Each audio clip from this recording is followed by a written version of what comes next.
form of theft, it is the very basis of our monetary system.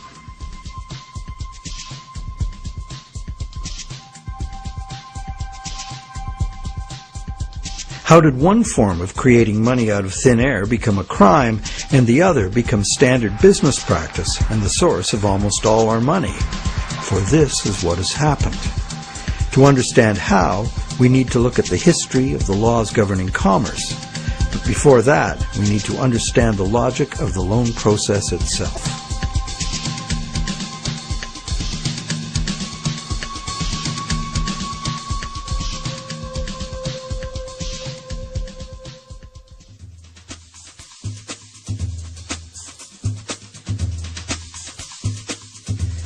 The borrower wants to purchase an item but doesn't have the funds to do so at the present time.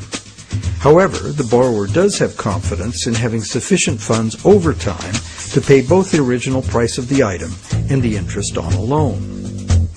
So he goes to a bank to arrange a loan. The borrower is capable of making a credible promise of money in the future, but otherwise at this moment he comes with empty pockets. That's why he needs the loan.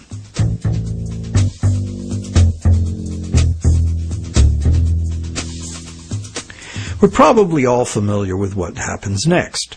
The bank gets the borrower to sign an agreement in which the borrower promises to pay the bank the amount of the loan plus interest, or, in default, surrender to the bank the object that is to be purchased with the loan. This is done countless times every day all over the world. But there's a problem. How can the borrower pledge as collateral something that the borrower does not yet own? If I wanted to borrow $10,000 from you to go on a luxury cruise to Europe, would you accept my neighbor's car as collateral? Of course not, because you know very well that I have no legal right to give you my neighbor's car, no matter how much I owe you. But if instead I promise to buy my neighbor's car with the $10,000 you lend me, the situation is different. You might agree to lend me the $10,000, believing I will buy the car, and will pledge it as collateral for the loan once I obtain legal title to it. However, until the transaction is completed, your $10,000 loan cannot be secured by title to the car. This sequence of events problem could be very simply avoided.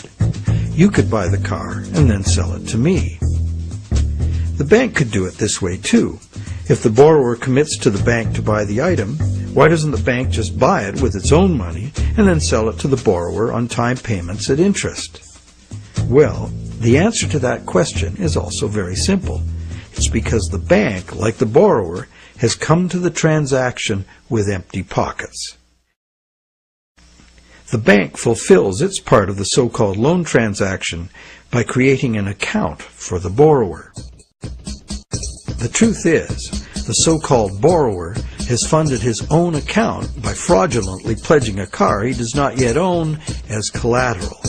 And the bank, the so-called lender, hasn't put up any existing money at all. And, if all goes well, it never will.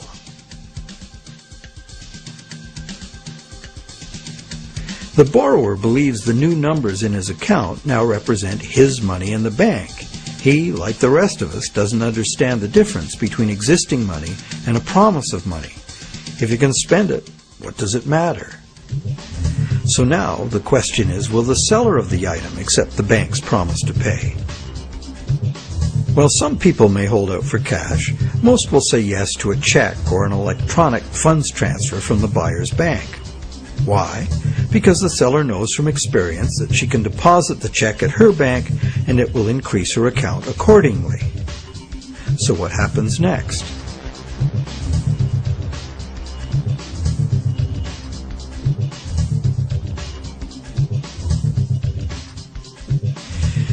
Well, obviously the buyer's bank now owes the seller's bank the amount of the loan.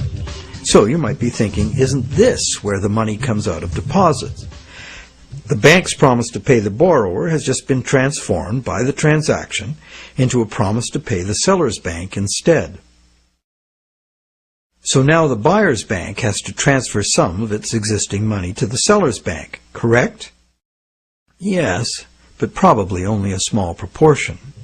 And over the long term, as long as the bank gets its fair share of deposits, the net amount of existing money the bank needs to cover its loans can theoretically be zero.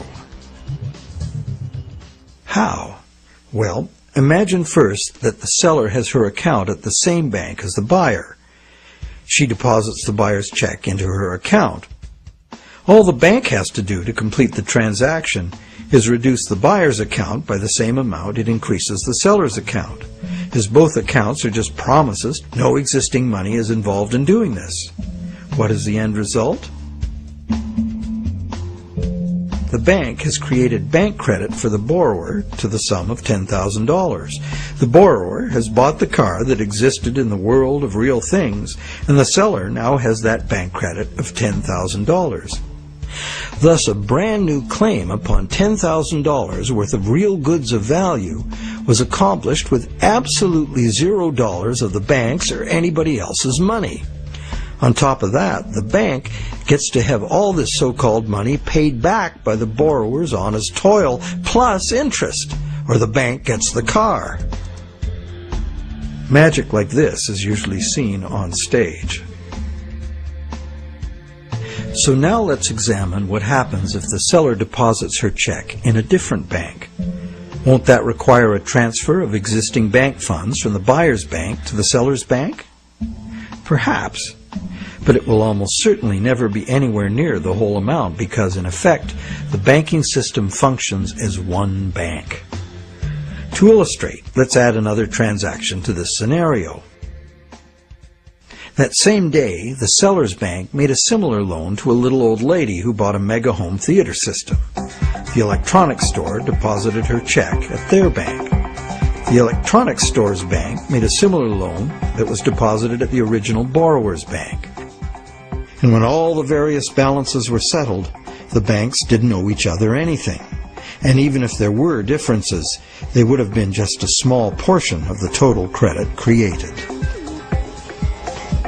So, at this point we can say that although banks don't actually lend out their depositors' money, as most of us imagine, they still need deposits to make loans.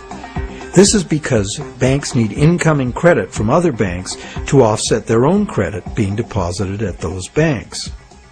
As long as banks keep their outgoing credit balanced with incoming credit, they are free to make new loans and thereby keep creating brand new credit money.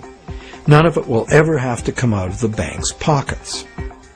The bank is free to invest its own funds in corporate and government bonds and whatever other instruments their charter allows. If one draws a diagram of it all, it looks like this. The interest governments and corporations pay the banks on their bonds is paid by us. We pay it as a portion of our taxes, and we pay it in the price of all the goods and services that we buy. And there is another thing passed on to us as well, and that's the risk that the bank will go broke and not be able to honor its promises to pay. Now you may wonder, how can a bank go broke if it doesn't put any money up in the first place? What have they got to lose? The answer to that question is that banks differ from counterfeiters in that the banks are legally allowed to create new money, but only by certain rules of accounting. Banks can only create money by entering a borrower's payments and collateral as an asset on the positive side of the ledger, balanced on the negative side by the loan, or what the banks call the deposit liability created by the bank. When the borrower defaults on the payments, the asset pledged as collateral is seized by the bank and sold. In a declining market, when repossession is most common, the new lower value of the asset doesn't cover the bank's liabilities, which were based on the previous higher value. This shows up as a loss on the bank's books. When foreclosures are rampant, as in a collapsing real estate market, much of the value of the bank's collateral simply evaporates as home prices drop, exposing the bank to huge losses. In truth, it's all just numbers, created out of thin air. But banks must adhere to the dictates of these numbers, and the consequences of bank arithmetic gone wrong can include economic standstill, social disintegration, total financial